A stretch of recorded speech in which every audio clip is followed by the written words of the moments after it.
यदि आप तैयारी शुरू कर चुके हैं तो किस तरह से पढ़ें? अगर आपने तैयारी शुरू कर दी है मेरे भाई, आपको इतना पता होना चाहिए कि इसमें जो प्रायोरिटी है, देखिए वो चीजें आती है maths, reasoning, GS and computer. ये चीजें होती हैं बस। ये आपके 15 क्वेश्चन 15 मार्क्स, ये आपके 25 क्वेश्चन 25 मार्क्स, ये आपके 50 क्वेश्चन 50 मार्क्स और computer 10 question 10 marks. 100 question 100 marks का होता है, 1.5 घंटा आपको मिलता है। इतना आप सबको पता होगा। 1/4 की नेगेटिव मार्किंग होती है। और मेरे भाई इसमें ना, इसको बच्चे सोचते हैं कि 15 नंबर का बहुत ज्यादा ध्यान मत दो। मेरे भाई रीजनिंग ऐसी चीज है, इसको हर बच्चा पूरे में से पूरा करता है, और जो नहीं करता वो तो वैसे सिलेक्शन नहीं होना। तो ये पूरी होती है हर बच्चे की। 1-2 क्वेश्चन किसी का गलती से गलत होता है, वरना 24-25 यही स्कोर मिलेंगे आपको। कंप्यूटर जब से शिवम सर ने पढ़ाना शुरू कराया ना, तो इसमें बच्चे भी 9-10 8 भी कम माने जाते हैं।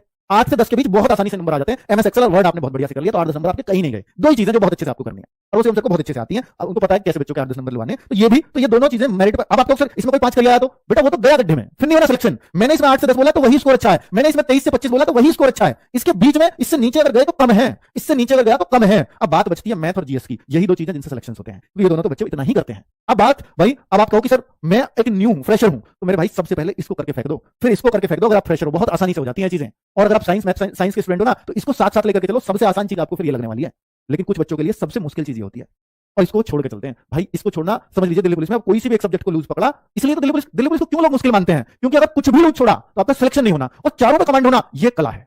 चारों का कमांड बहुत ही कम बच्चे बना पाते हैं, इसलिए तो आसानी से सेलेक्ट भी हो पाते हैं। अब मैं आपसे कहता हूं कि भाई मैथ्स को इतना जरूर रखना, चाहे आपका कितना भी कमजोर है।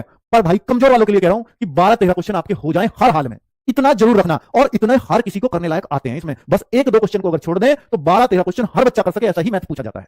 ठीक है, बस ये थोड़ी प्रैक्टिस ज्यादा मांगता है बाकी सब्जेक्ट्स के मुकाबले। ठीक है, अब मैं आपसे बात करता हूं जीएस की। मेरे भाई जीएस के 50 क्वेश्चंस होते हैं। 50 क्वेश्चंस में से आप ये कहो कि सर मैं 40 कर जाऊंगा, भाई एसएससी की जीएस है, इतनी आसानी से नहीं होती। वो बात अलग है कि नवीन सर से पिछली बार 3 बजे का प्रैक्टिस सेट पढ़े बच्चे और 38-40 भी करके आए, वो बात अलग है। तभी तो 89-90 उनका स्कोर बना, इसलिए बना। पर 89-90 पे रैंक 1 आती है, और विद नॉर्मलाइजेशन सोचो, हालांकि उनको 1-2 कहीं मिला था, नहीं तो वो तो 90 पे 1 रैंक आ जाती है इसके अंदर। तो फिर बच्चे के नंबर कहां कम हो रहे हैं, बाकी जगह तो हो ही नहीं। तो इसमें ही तो हो रहे हैं। जब रैंक 1 वाला भी 40 क्वेश्चन ही कर पाता है मैक्सिमम, तो फिर वो तो विरला ही होता है ना रैंक 1। तो भैया किसी की एक की आ सकती है 33 लाख में से। तो फिर इसमें एक अच्छा स्कोर क्या माना जाता है? ये माना जाता है कि 30 क्वेश्चन एक अच्छा स्कोर दिल्ली पुलिस के अंदर जीएस में एक अच्छा स्कोर माना जाता है। ठीक है, तो इस तरह की आप अपनी तैयारी रखें। जीएस के लिए अगर आप नए हैं तो मैं आपको सलाह दूंगा कि मेरे भाई पहले आप पॉलिटी, हिस्ट्री, ज्योग्राफी, चाहे तो किसी टीचर की मदद से या कोई अच्छी बुक, इनसे एक बार पढ़ लें। बुक हो सकता है आपका इंटरेस्ट पैदा ना कर पाए, लेकिन टीचर आपको इंटरेस्ट पैदा कर देगा आपके सब्जेक्ट में। पॉलिटी, हिस्ट्री, और भाई देखो साइंस भी होता है, इकोनॉमिक्स भी होता है, वैसे तो स्टैटिक भी होता है। पर ये सारी चीजें थोड़ी थोड़ी आपको पढ़नी तो पड़ेंगी, तभी ये जीएस बन पाती है। क्योंकि अगर आप 30 प्लस की उम्मीद करते हो तो इन सारे सब्जेक्ट को ध्यान में रखना पड़ेगा।